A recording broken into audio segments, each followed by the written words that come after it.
Hello everyone. आज का हमारा टॉपिक है Werner theory of coordination compounds, जो कि कोऑर्डिनेशन कंपाउंड के लिए एक इम्पोर्टेंट थ्योरी है। तो आज की वीडियो में हम वर्नर थ्योरी की पोस्टुलेट्स को पढ़ेंगे। ठीक है। This theory was given by Werner in 1893 and ये दी गई थी वर्नर थ्योरी कोऑर्डिनेशन कंपाउंड्स की स्ट्रक्चर को एक्सप्लेन करने के लिए।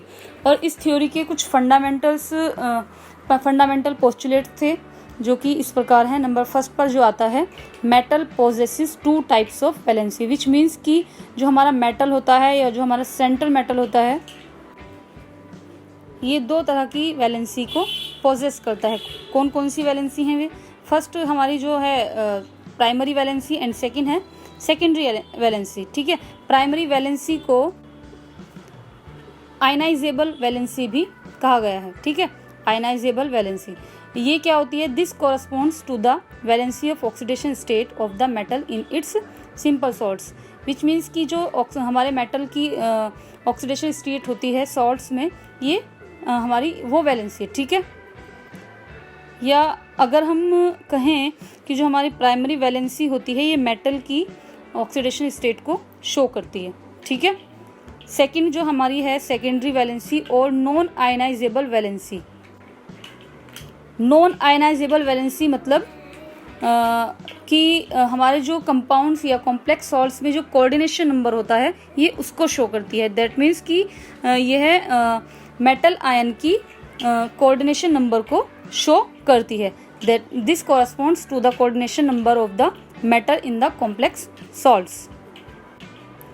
Next postulate of Werner theory is there is a central metal atom around which neutral molecules or anions are coordinated. That is कि एक सेंट्रल मेटल एटम होता है जिसको न्यूट्रल मॉलिक्यूल्स और एनायन चारों ओर से घेरे रखते हैं। ठीक है। द न्यूट्रल मॉलिक्यूल्स और anion are called as ligand, जो कि हमने अपनी लास्ट वीडियो में पढ़ा भी था कि लिगेंड्स बोलते हैं हम इस तरह के मॉलिक्यूल्स और एनायंस को। And the number of coordinate bonds formed by these ligands is known as coordination number. ये सभी आप जानते हैं कि जो नंबर ऑफ लिगेंड होंगे या कोऑर्डिनेट बॉन्ड होंगे फॉर्म बाय द लिगेंड, ये इनको हम क्या बोलेंगे? Coordination number. इसके बाद sphere enclosing the central metal atom and ligand is known as coordination sphere, which means कि जिस स्फीयर में हम अपना कॉम्प्लेक्स कंपाउंड को लिखते हैं उसको हम क्या बोलते हैं? Coordination sphere. ठीक है। ये हमारा सेकंड पोस्टुलेट है वर्नर थ्योरी का। तो ये हमारे दो पोस्टुलेट हो गए वर्नर थ्योरी के। तो जब भी आप वर्नर थ्योरी को करते हैं एग्जाम में, तो आपको इसके सभी पोस्टुलेट अच्छे से एक्सप्लेन करने होंगे।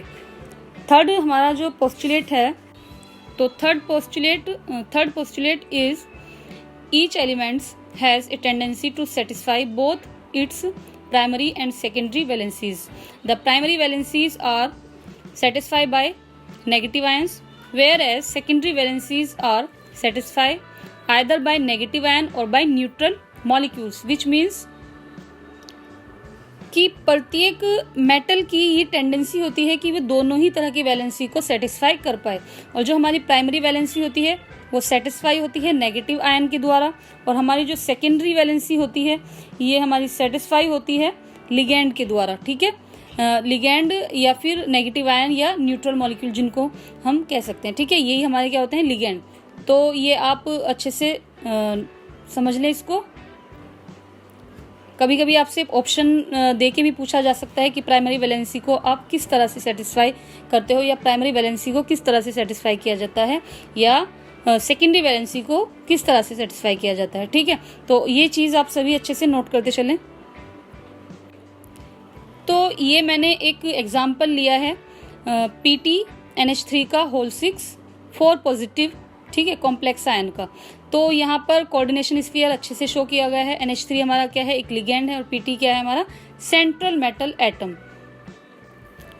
नेक्स्ट इसी पोस्टुलेट में, दैट मीन्स कि थर्ड पोस्टुलेट में हम ये भी लिखेंगे कि in certain cases the negative ions may be satisfy both the valencies, which means कि कभी कभी ऐसा होता है कि जो हमारे नेगेटिव आयंस हैं ये हमारी दोनों तरह की वैलेंसी को सेटिस्फाई करते हैं।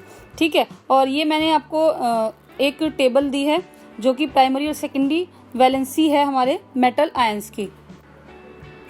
तो अगर आप देखते हैं, फर्स्ट हमारा है कॉपर, 2 पॉजिटिव आयन, तो इसकी प्राइमरी वैलेंसी कितनी होती है 2 और सेकेंडरी वैलेंसी होती है 4। इसी तरह से निकिल 2 पॉजिटिव आयन है, प्राइमरी वैलेंसी 2 होगी और सेकेंडरी वैलेंसी 4 होगी। प्लेटिनम आयन की प्राइमरी वैलेंसी 2 होगी और सेकेंडरी वैलेंसी क्या होगी 4।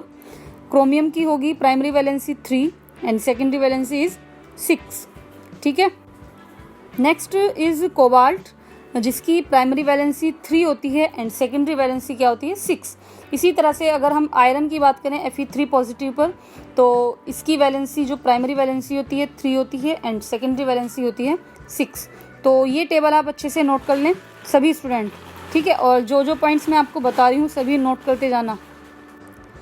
नेक्स्ट पोस्टुलेट जो हमारा है, the ligands can be arranged in different ways in space and hence these compounds are capable of showing the phenomenon of isomerism। That is कि जो लिगेंड होते हैं ये अलग अलग तरीके से अरेंज किए जा सकते हैं और इसी वजह से ये कंपाउंड कैपेबल होते हैं आइसोमेरिज्म शो करते हैं। आइसोमेरिज्म आप सभी जानते हैं, ऑर्गेनिक केमिस्ट्री में आपने पढ़ा भी होगा isomerism, different types of isomerism आपने पढ़ा होगा।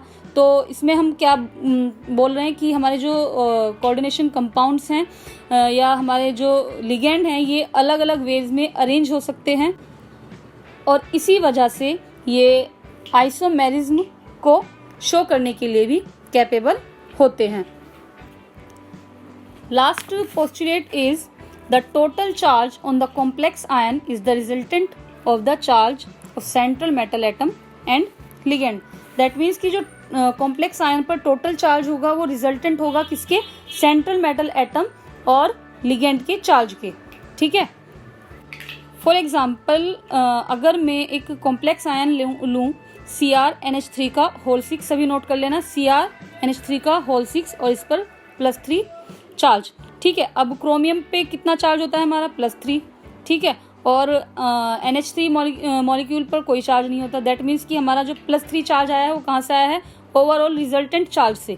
इसी तरह से हम अगर FeCN6 पर चार्ज देखना चाहते हैं, FeCN6 पर कितना चार्ज हो FeCN6 आयन पर, तो हम बात करते हैं Fe2 पॉजिटिव। ठीक है। तो Fe पर 2 पॉजिटिव चार्ज हो गया।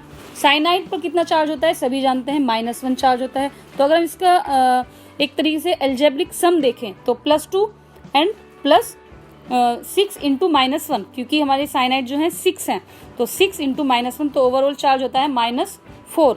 ठीक है। इसी तरह तो इससे हमें पता चलता है कि FeCN का होल 6 पर कितना चार्ज होगा, 4 नेगेटिव चार्ज। ठीक है, 4 नेगेटिव चार्ज। तो ओवरऑल हमारे जो वर्नर थ्योरी है इसमें 5 पोस्टुलेट हैं और सभी इंपॉर्टेंट हैं। इनको आप अच्छे से नोट कर लीजिएगा। सभी छोटे छोटे से पॉइंट्स मैंने यहाँ पर बताए हैं। ठीक। और स्टूडेंट ये हमारी वर्नर थ्योरी कंप्लीट होती है। और अगर आपको इस वीडियो से या इस चैप्टर से या हमने जितना पीछे सिलेबस कवर किया है वहाँ से आपको कोई भी प्रॉब्लम है तो आप मुझसे पूछ सकते हैं। ठीक है। आप मुझसे डिस्कस कर सकते हैं अपनी प्रॉब्लम के बारे में। तो चलिए हम वर्नर थ्योरी को डिस्कस करेंगे अपनी नेक्स्ट क्लास में। तब तक के लिए मिलते हैं। Goodbye and take care.